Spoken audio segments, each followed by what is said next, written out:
የዲጂታል ኢትዮጵያ ስትራቴጂ ጉዞ የማደግ ፍላጎትን ማዕከል አድርጎ እየተሰራበት ነው።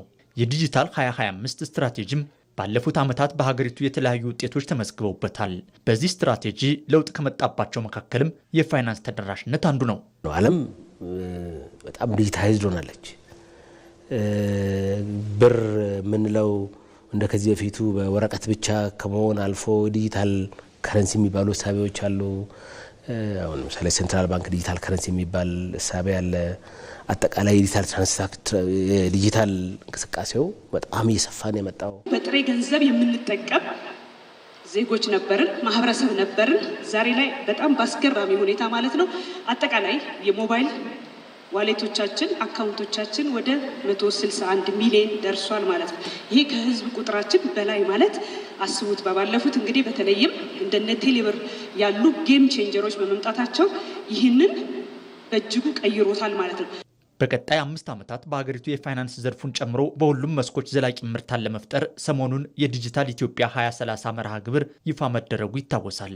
በዚህ መርሃ ግብር የንግድ ስርዓቱን ይበልጥ ለማዘመን የሚያስችሉ ስራዎች እንደሚከናወኑም ነው የብሔራዊ ባንክ ገዥ ዶክተር ኢዮብ ተካልኝ የገለጹት። አጠቃላይ ፋይናንስ ስርዓቱ ጤናማ፣ ትርፋማ እና አስተማማኝ ሆኖ እንዲቆይ የፋይናንስ ስርዓቱን የማጠናከር በርካታ ስራዎች ይሰራሉ።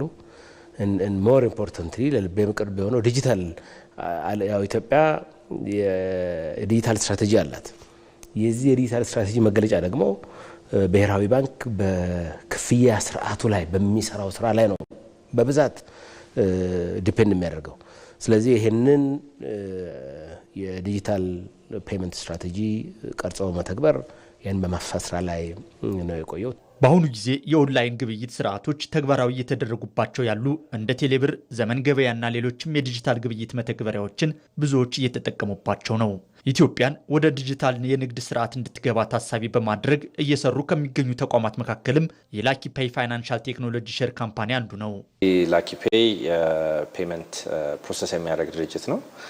እንግዲህ እንደሚታወቀው ኢትዮጵያ ውስጥ በጣም ብዙ ባንኮች አሉ። እንዲሁም ደግሞ ባንኮቹ የተለያየ ሶሉሽን አላቸው፣ የተለያየ ክፍያ ስርዓት አላቸው። ልክ እንደ ቴሌብር፣ እንደ ሲቢኢ ብር፣ ኤምፔሳ እንደዚህ የመሳሰሉት ማለት ነው። የእኛ ተቋም ምንድነው የሚያደርገው? እነዛን ሁሉ የፔመንት ሞዳሊቲዎች ወደ አንድ አግሪጌት እናደርግና ወደ አንድ ቋት አድርገን ክሮስ ባንክ ወይም ደግሞ ከአንዱ ባንክ ወደ ሌላ ባንክ የሚደረጉ ትራንዛክሽኖችን ወይም ከአንዱ ዋሌት ወደ ሌላ ዋሌት የሚደረጉ ትራንዛክሽኖችን እንዲሁም ደግሞ ከውጭ ሀገር የሚላኩ ገንዘቦችን ወደ ኢትዮጵያ በሬሚታንስ መንገድ የፎሬክስ ማለት ነው ገንዘብ ፕሮሰስ የሚያደርግ ተቋም ነው ማለት ነው።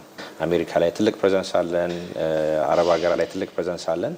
እንዲሁም ደግሞ አዳዲስ ባንኮችን ወይም ደግሞ ወደ ማርኬት በአጭር ጊዜ ውስጥ የገቡ ባንኮችን ደግሞ የኛ ሲስተም ተጠቅመው ገንዘብ በእነሱ ባንክ በኩል እንዲላክም እያስደረግን እንገኛለን ማለት ነው። አሁንም ለገናም ትልቅ ካምፔን አለን።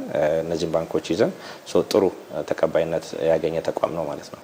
ጤና ይስጥልኝ። ላኪፔይ ባኮም ልርዶ ሁሉም የንግዱ ማህበረሰብ ይህን ዘመኑ የሚፈልገውን የዲጂታል ግብይት ስርዓት ተግባራዊ ማድረግ አስፈላጊነቱ የግድ ሆኗል።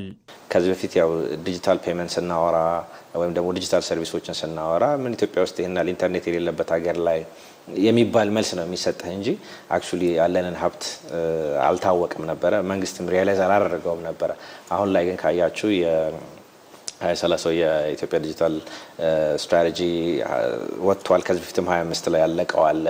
እንዲሁም ደግሞ የብሔራዊ ባንክ ደግሞ ያወጣው ኢትዮጵያን ዲጂታል ፔመንት ስትራቴጂ የሚለው አሉ። ሁለቱን ስታያቸው መንግስት ነው አሁን እንደውም እየመራ ያለው ማለት ነው። ይሄ ዲጂታል ኢኮኖሚ ደግሞ ፎርሱን እየመራ ያለው መንግስት ነውና ተቀባይነት ለማግኘት በጣም ቀላል ነው። በሀገሪቱ የዲጂታል ግብይት ስርዓት በፍጥነት እንዳያድግ የሚያደርጉ በዘርፉ የሚገጥሙ ችግሮችን ለመፍታት መስራት እንደሚገባም ተጠቅሷል።